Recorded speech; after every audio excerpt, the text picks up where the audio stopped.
Hey, I'm Mark Warren with the University of Florida Levy County Extension Office.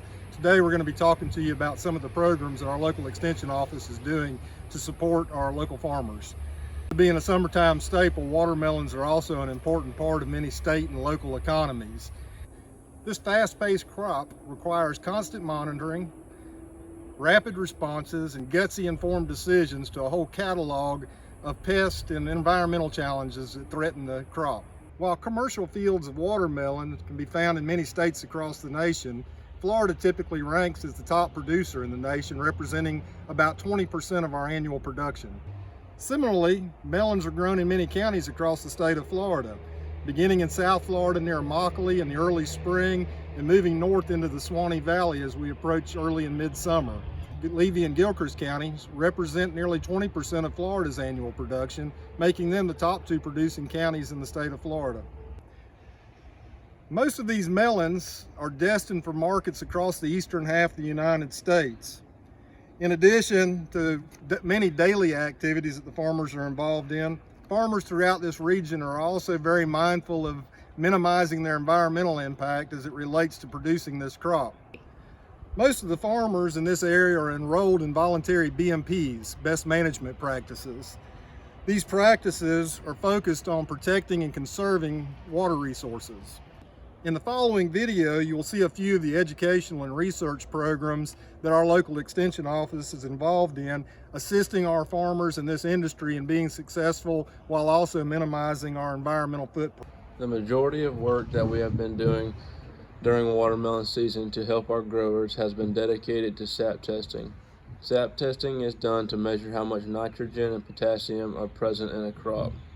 The testing system allows growers to manage the amount of nitrogen and potassium fertilizer they are using in the field. Keeping track of fertilizer is important to Senate Bill 712, which regulates the amount of fertilizer that can be used on watermelon crops.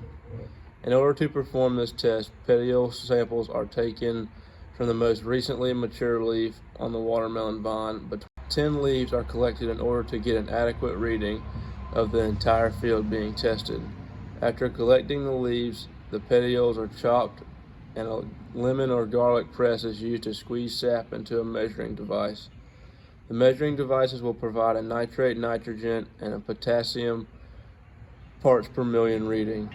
Optimum sap readings will differ based on the maturity of the crop. Based on these readings, growers can determine whether they need to add more fertilizer to their crop or if they need to back off fertilizing. Going along with the regulations under Senate Bill 712, we have had the opportunity to conduct a controlled release versus conventional fertilizer research project at a local watermelon farm in Levy County this season. Controlled release fertilizer is a method of fertilization that gradually releases fertilizer into the soil. Controlled release fertilizer can be more environmentally friendly than conventional spray fertilizer programs because the controlled release method releases an exact amount of fertilizer to the crop over the course of the growing season. We have continuously sap tested the controlled release petioles and the conventional petioles to determine if the controlled release fertilizer can keep up with the conventional spray methods. We have seen this project through to the end and weighed the watermelons that we harvested from each controlled release and conventional watermelon plot. Watermelons are susceptible to many different pests and diseases, one of them being squash bugs. Adult squash bugs are a dark gray brown color and measure about 5/8 of an inch long. They suck sap from the plants and cause leaves and vines to collapse. Not only do they deprive plants of nutrients, but their saliva is toxic to melons and gourds. In order to combat squash bugs from attacking watermelon crops, we have conducted a research project in which squash bugs have been planted at the end of watermelon rows.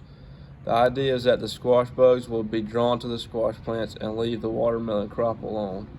Further, growers only have to spray the end of their rows to combat squash bugs where the squash is planted rather than spraying an entire watermelon crop.